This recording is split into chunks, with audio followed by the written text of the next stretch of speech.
So now we're going to talk about effects. This is a shorter presentation, which is why I'm kind of going through these pretty quickly. So we have, I'm just going to record some audio. I don't know. I'll record something from my latest film. Okay. This has been Lifeline with Mario DeSantis. As you can see, remember I was talking about it, like, this is not bad. We could play with this, and we're going to play with this. We're going to keep using this track over and over again. The first things I do is I just get rid of the extraneous stuff right off the bat, because who needs it, right? And the extraneous stuff you could tell because it's pretty much, it's a line, it's silence, there's nothing there. So this is pretty dry right now, okay? And we'll play it. This has been Lifeline with Mario DeSantis. Really dry. By dry, I mean there are no effects on it. It's raw. Nothing's been added to it or changed. So this is the deal. If you're not the sound person that's going to be doing post, just leave it dry. Leave it raw. Don't add anything. Don't say, oh, I'm going to add a little bit of reverb or whatever. Like, oh, I'm going to add a little echo. I'm going to do this and that and the other. You want to record it as clean as possible. That means no extra sounds, no distortion, no effects. Because it's your person in post that's going to do all that stuff. Because they're going to be able to make changes digitally that they can't make once you make the changes in the first place. Okay. So here we go. We're going to start with reverb. Now, reverb is pretty easy. Okay. Depending on your program, I use Final Cut. Final Cut and Logic are integrated with each other. That means that I can access anything from there. So, and then in here, in this menu, you would go over here and you have spaces. They call it spaces here. Okay. And so it was very simple. You just kind of add, whatever sounds you want to it. But not every program is going to look the same. You might use iMovie, Windows Movie Maker, was it Vega, Sony Vega, whatever. Whatever you use. Okay. They're going to look similar. This is an audio program I'm using right now. But it'll be very similar. Okay. So we're going to add some reverb.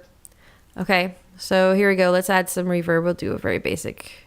Let's go with that one, I guess. All right. If you're new to this, I suggest just go with, presets and then tweak. If you've done this for years like me, you know exactly what you need to do with all these parameters. It looks kind of scary.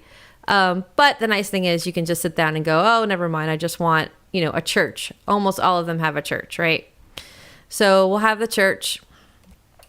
Dry means there's no effect. Wet means it's super affected. We're going to go crazy with that. And then, okay. This has been Lifeline with Mario DeSantis. So that's a very heavy reverb. What it does is it creates a space for you. If you listen to it without the sound, you can tell that it was just recorded in a room. If you do it with the reverb, you could tell it sounds like it's in a place. It might call it reverb. It might call it spaces. They give you options, everything from a church that has a lot of reverb. That means the sound is just echoing, moving around you a lot, to something that is, maybe they call it, a small room. So it sounds very tight. And so play with those. I would say play with the presets first. And then if you're really ambitious, then look into what all these parameters mean. Okay. Dry and wet are important if you have those parameters, but not all of them will. It just means that, how much of the original signal is in there and how much of the signal is affected. Okay. All right. So that's the first one. So another effect you probably will be using is called panning. What panning means is, and you'll see it under stereo. It means left or right, or if you have 5.1 surround sound, you have 6 different options. Yes, 6, not 5. Or maybe you have 7 options. Or if you are lucky enough to do an IMAX movie, by the way, I'm jealous of you if you are, you have so many options. Okay. It just means if it's left or right. And very basically, what you want to do is have your sound, you can hear my dog in the back, have your sound show up where you have your character. So if the person's on the left, you want the sound to come from the left. If the person's on the right, you want the sound to come from the right. If the person is in front, they sound louder. If the person's in the back, they sound farther away. It's very basic. It's very simple, but it actually will help your film sound a little bit more authentic and also sound a little more real, and professional. So what I'm going to do here, this is I'm just going to do this here is a dial for left and right. You probably will just have a bar that just says left, right. That's all it's going to have. See, like here I have a pan.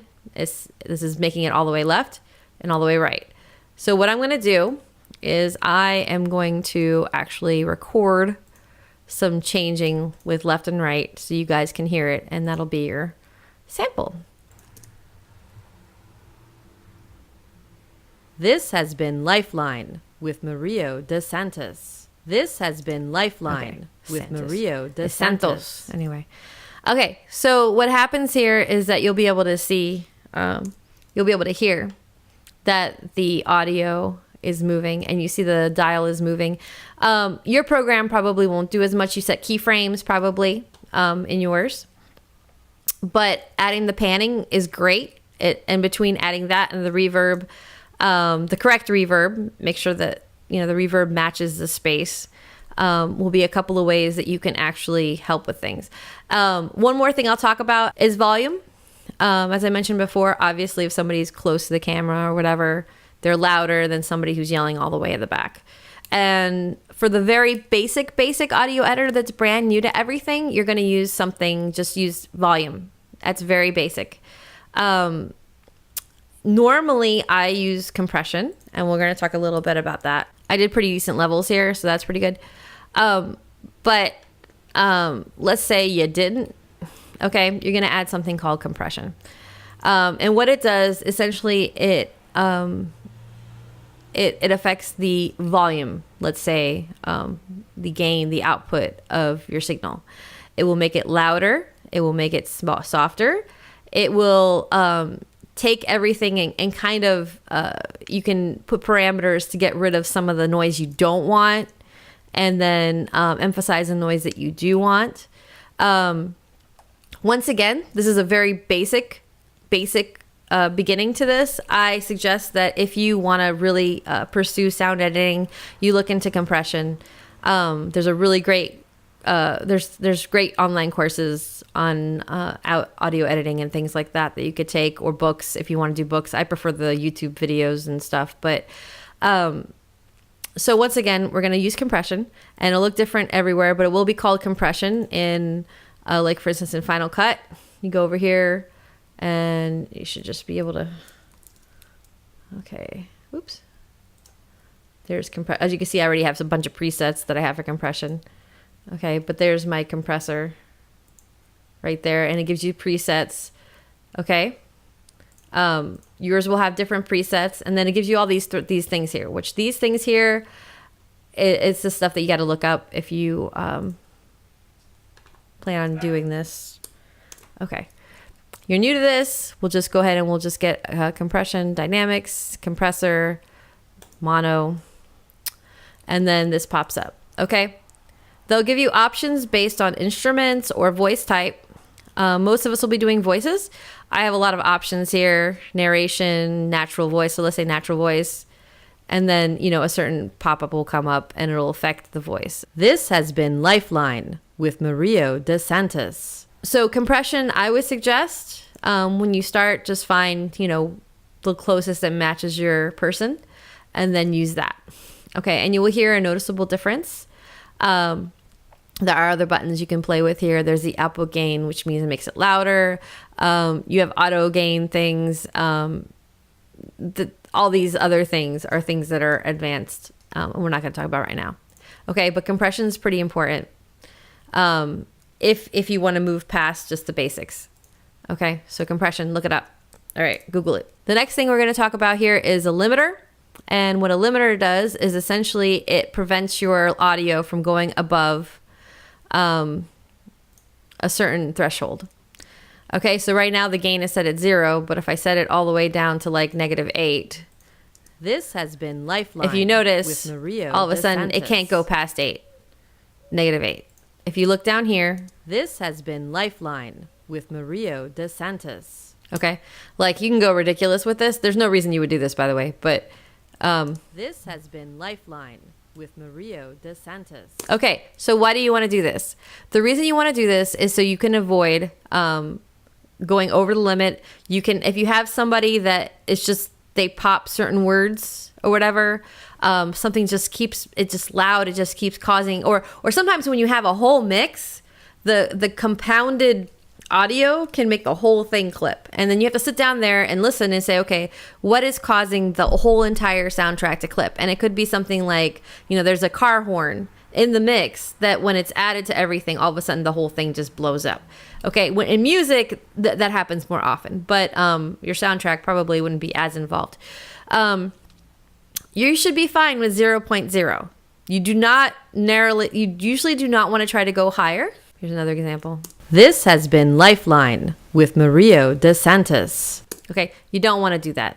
You want to keep it as close to 0 as possible, unless it is something that you're like, I do not want it to be heard very much. And this is a very basic way of dealing with volume. It's called the limiter.